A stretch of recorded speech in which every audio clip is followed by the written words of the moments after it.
ആ രാത്രി ഡൽഹി നിവാസികൾക്ക് ഉറങ്ങാനുള്ളതായിരുന്നില്ല. എല്ലായിടത്തും ആഹ്ലാദ പ്രകടനങ്ങൾ. ഇന്ത്യക്കും ഇന്ത്യൻ നാഷണൽ കോൺഗ്രസിനും അഭിവാദ്യമർപ്പിച്ച് അവർ തെരുവിൽ നൃത്തമാടി.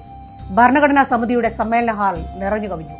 ഹിന്ദുവും മുസ്ലിമും ക്രിസ്ത്യാനിയും പാഴ്സിയും ജൈനനും ജൂതനും യഹൂദിയും ബുദ്ധമതസ്ഥരും വിവിധ ഭാഷ സംസാരിക്കുന്നവരും വിവിധ ഭക്ഷണങ്ങൾ കഴിക്കുന്നവരും അവിടെ ഒരുമിച്ച് കൂടി. ഇന്ത്യയുടെ പ്രഥമ പ്രധാനമന്ത്രി സദസ്സിനെ വീക്ഷിച്ചു.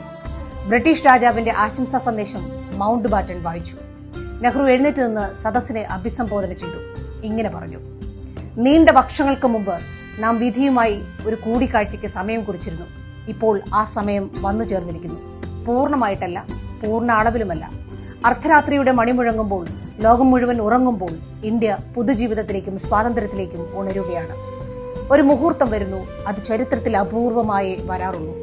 നാം പഴയതിൽ നിന്നും ചുവട് വെച്ചിറങ്ങി പുതിയതിലേക്ക് കടക്കേണ്ട മുഹൂർത്തം. ഒരു യുഗം അവസാനിക്കുകയും ദീർഘകാലം അടിച്ചമർത്തപ്പെട്ട ഒരു രാഷ്ട്രത്തിന്റെ ആത്മാവ് ശബ്ദം കണ്ടെത്തുകയും ചെയ്യുന്ന മുഹൂർത്തം. ചരിത്രത്തിന്റെ ഉദയവേളയിൽ ഇന്ത്യ അവളുടെ അന്വേഷണം ആരംഭിച്ചു. ഭാഗ്യങ്ങളിലും ദൗർഭാഗ്യങ്ങളിലും ഒരുപോലെ ഇന്ത്യ ആ അന്വേഷണ തൃഷ്ണ നഷ്ടപ്പെടുത്തുകയോ ആദർശം വിസ്മരിക്കുകയോ ചെയ്തില്ല. ആ ദൗർഭാഗ്യത്തിന്റെ കാലഘട്ടം നമ്മൾ ഇന്ന് അവസാനിപ്പിക്കുന്നു. ഇന്ത്യ വീണ്ടും സ്വയം കണ്ടെത്തുകയാണ്. നിസ്സാരവും വിനാശകരവുമായ വിമർശനത്തിനുള്ള സമയമല്ലിത്. ദുഷ്ടമനോഭാവത്തിനും കുറ്റപ്പെടുത്തലുകൾക്കും നമുക്ക് സമയമില്ല. എല്ലാ സന്താനങ്ങൾക്കും പാർക്കാൻ കഴിയുന്ന സ്വതന്ത്ര ഇന്ത്യയുടെ വിശുദ്ധ ഹർമ്മ്യം നമ്മൾ നിർമ്മിക്കേണ്ടിയിരിക്കുന്നു. എത്ര മനോഹരമായ സങ്കല്പമായിരുന്നു നെഹ്റുവിൻ്റേത് എന്ന് ചിന്തിച്ചു നോക്കൂ. ആ ഹാളിനു പുറത്ത് തുള്ളിക്കൊരു കുടം കണക്ക് മഴ പെയ്യുന്നുണ്ടായിരുന്നു. പുറത്തുനിന്ന് ആയിരങ്ങൾ നനഞ്ഞൊലിച്ചു. അധ്യക്ഷവേദിയിലെ വലിയ ക്ലോക്കിൽ സമയം 12 മണിയായപ്പോൾ പ്രതിനിധികൾ മുഴുവൻ നിശ്ചലമായി പ്രാർത്ഥനാ നിരതമായിരുന്നു.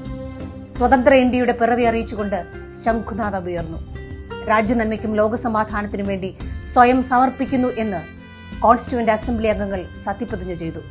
നെഹ്റു വിഭാവനം ചെയ്ത ഇന്ത്യയിലേക്ക് മടങ്ങിപ്പോകാൻ, ഒരു രണ്ടാം സ്വാതന്ത്ര്യ സമരത്തിന് തിരിതെളിയിക്കാൻ നമുക്ക് സമയമായിട്ടുണ്ട്. രാജ്യത്തെ ചെറുപ്പക്കാർ അത് പറഞ്ഞു തുടങ്ങിയിരിക്കുന്നു. സ്വാതന്ത്ര്യ ദിനാശംസകൾ എല്ലാവർക്കും നേരുന്നു. ജയ് ഹിന്ദ്, ജയ് ഇന്ത്യൻ നാഷണൽ കോൺഗ്രസ്.